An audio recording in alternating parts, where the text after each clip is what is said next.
feeding in.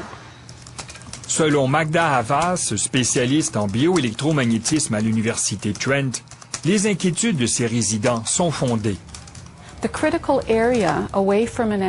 La distance critique d'une antenne de téléphone cellulaire est entre 300 et 400 mètres. Les études démontrent que si on habite à l'intérieur de cette distance, on a 3 ou 4 fois plus de risques de développer différents types de cancers.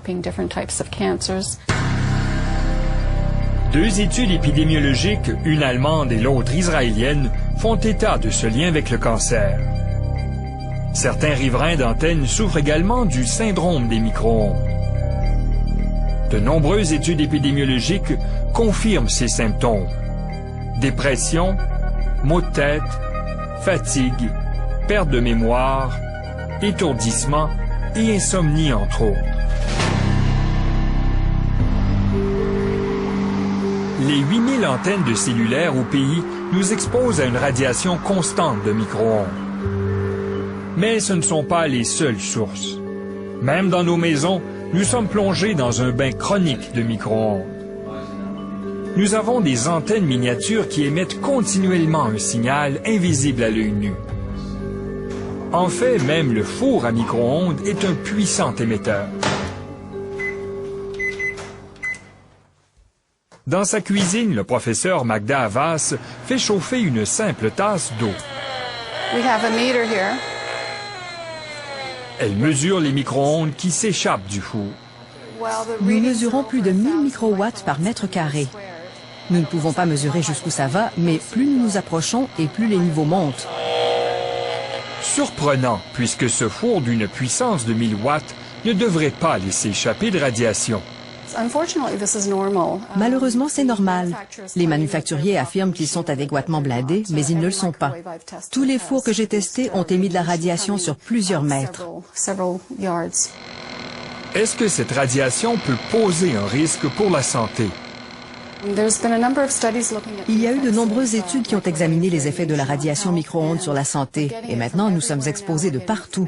Nous la recevons des antennes, de nos cellulaires, de nos services sans fil, de nos fours micro-ondes, c'est partout. Avec ce type de radiation, il y a des effets sur la santé.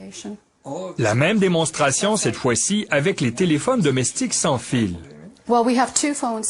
Nous avons ici 2 téléphones sans fil. Celui-ci est un vieux modèle et celui-là est plus récent. On l'appelle le téléphone DECT. Et normalement, un téléphone émet seulement lorsqu'on s'en sert.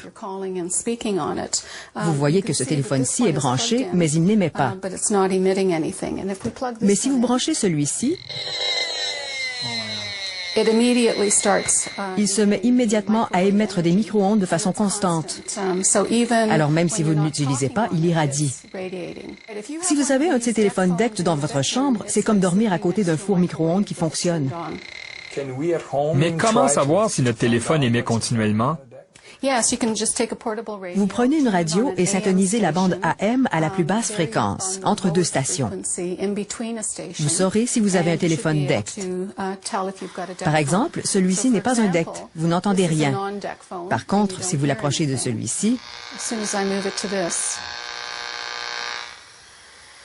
c'est purement de l'interférence? Purement de l'interférence. C'est l'une des façons de savoir si vous en avez un à la maison.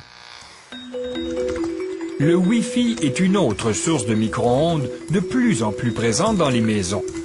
Il s'agit d'un routeur muni d'une antenne qui permet d'utiliser Internet partout dans la maison sans être relié à un câble.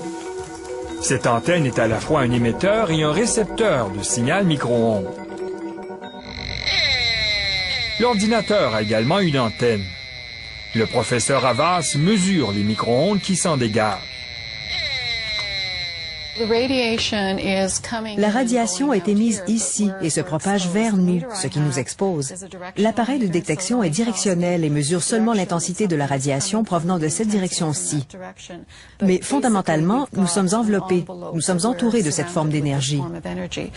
Le plus loin nous nous tenons de cette antenne, le moins nous sommes exposés, et c'est une bonne chose. Ce portable est sur une table, il est donc plus loin. Mais si je l'avais sur mes genoux, là je serais beaucoup plus exposé.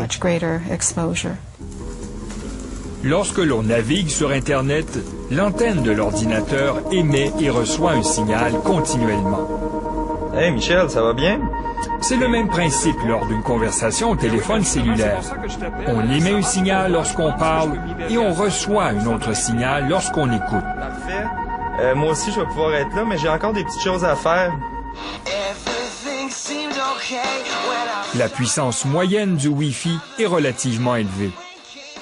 Pour envoyer un simple courriel, la puissance est faible. Mais lorsque l'on visionne une vidéo qui requiert beaucoup d'informations, la puissance peut être 1000 fois plus élevée.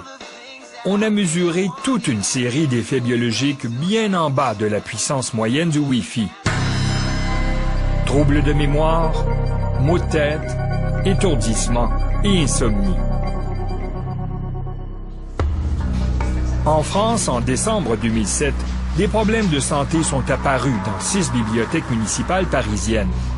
Une quarantaine d'employés se sont plaints de divers maux, dont des étourdissements, de la fatigue et des maux de tête. Par principe de précaution, la mairie de Paris a donc désactivé les bornes Wi-Fi dans ses bibliothèques.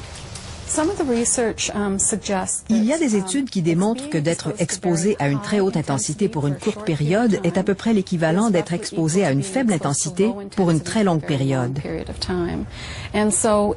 Donc, si le Wi-Fi s'installe dans une communauté, cela ne fait qu'ajouter une autre couche d'exposition, parce que les gens sont déjà exposés à leur four micro-ondes, à leur téléphone domestique sans fil et aux autres systèmes de télécommunication sans fil.